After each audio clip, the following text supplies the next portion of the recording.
Hello viewers, once again it's Peter Elgar here. This time I'm going to tell you a bit about my latest acquisition in the Dynax Silver series. This one here, the Dynax 4. I've got a 4, a 5 and a 40, and they were all given to me, luckily. But why did MINOLTA bring out so many different Dynax series like this? They got black ones as well. There's loads of different models, a 7000 SI and a 500 SI and XI, loads of them. There's too many in this series. There's hardly any difference. But today I'm going to show you this one, the Dynax 4. Now this 40 is a bit larger than the others, and look at the black mount here, that one and that one. They are plastic or polycarbonate lens mounts. The 5 is a much more expensive one. That's got a metal. You can see the difference. Metal lens mount. So these one with the plastic, probably they won't go up to professional usage for newspaper work and stuff. But anyway, I've used it. Now they're very similar. As I say, hardly any difference between the 4 and the 5. The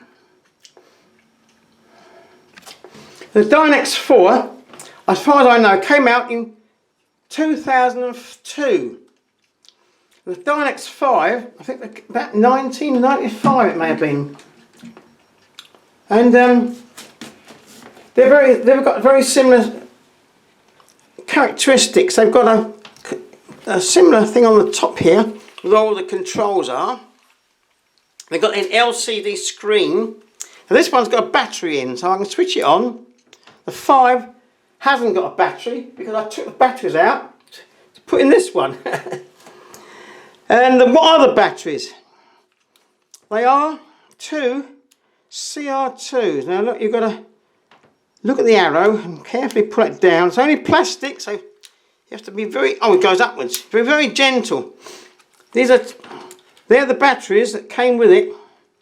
Two CR2s they're called. That's a quite an expensive one there. They go in there. And when you switch it on, you can have it set to fully manual, where the camera does everything for you, or you can choose what you want to do yourself. When it's fully manual, it's got P on it. Program. And then if you want to change the film speed, you can do it by setting the ISO manually, because these cameras have a DX coding. I'll show you in a minute. There's the contacts which press onto the cassette, and the metal contacts goes onto these contacts here, sets the film speed for you. But if you've got an out-of-date film and you want to down rate, it will set what's on the canister. But luckily there is a method of setting the film speed manually. So you turn this to ISO here, you press that, and it says 400 in there now. Then you can turn that, you can down rate your 400 to 200. And there we are. So I usually use this setting here, where I can choose program or aperture values or shutter value or manual exposure. The program, the camera will do both for you, set the aperture and the shutter speed. I usually don't use that, I use aperture values. Put A in there, and then when you've got a lens on, no lens at the moment, we'll put a lens on. You can choose your aperture values you want to give the depth of field that you want.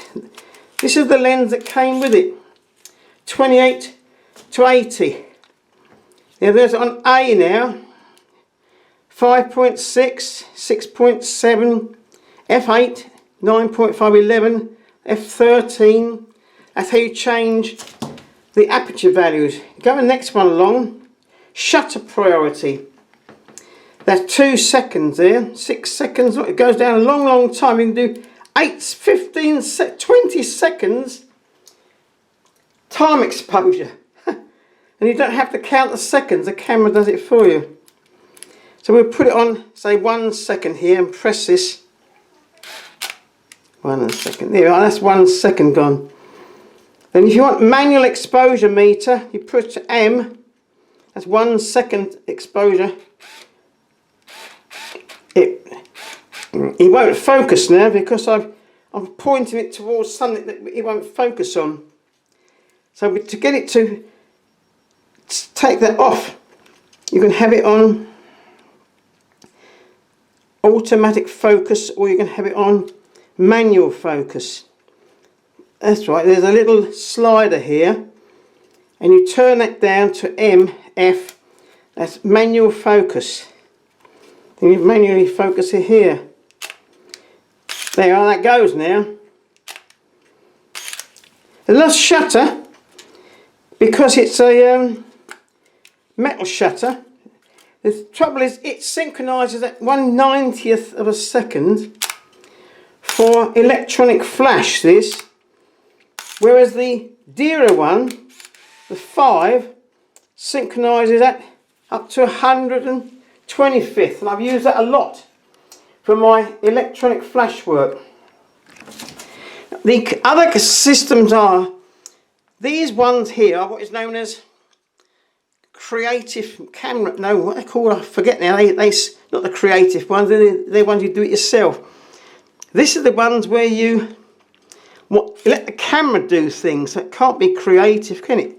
Because you let it do it yourself. You press the person here, and then you can turn this little arrow along to portrait, or you can turn it along to all the other settings like landscape, where it stops down the lens a lot, close-up work, it sets a small aperture for close-up, night, portrait, all those things there, which I very rarely use. Now also on this one you have what is known as wireless control. Now that's the same as on the 5. That's got wireless control. You pop up your flash. I find it on here on the 5. I've seen it. Here we are, wireless control. It's on the 5. You pop up your flash, and then you set another flash for wireless control. Now for some reason that's not popping up now.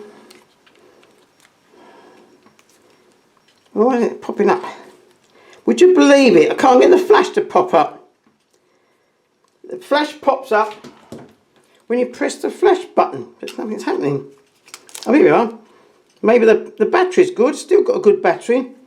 Then you connect your second flash with this little flash that goes off, and they're separated out, but it's rather in the instructions, it's very complicated indeed how to do it. Setting the wireless control. The other one you've got on here on the 5 and the 4 is custom. Now this is very useful because I want to load a film and leave the leader out. So you set it to custom 1, I think. That's it. So you've got to read the instructions. Then set this to custom 2 and set it to number 1. It should leave out the leader when you load a film. And I'm certain it was on, should be on number 2 actually.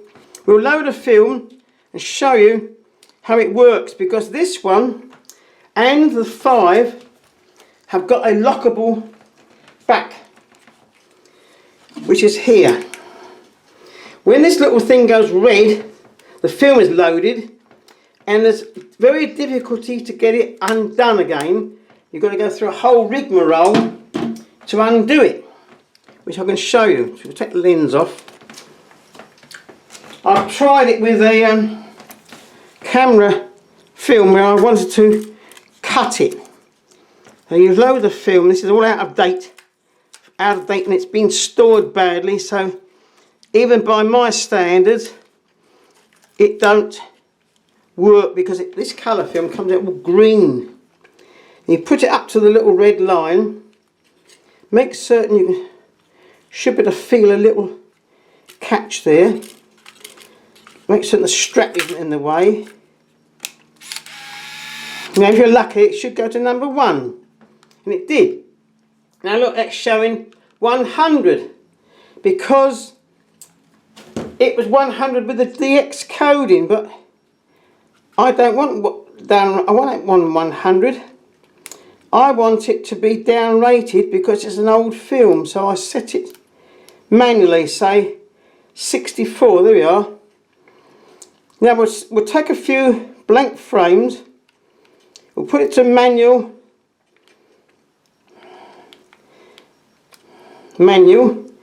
There's one, so we'll speed it up a bit. We'll put it on 125th.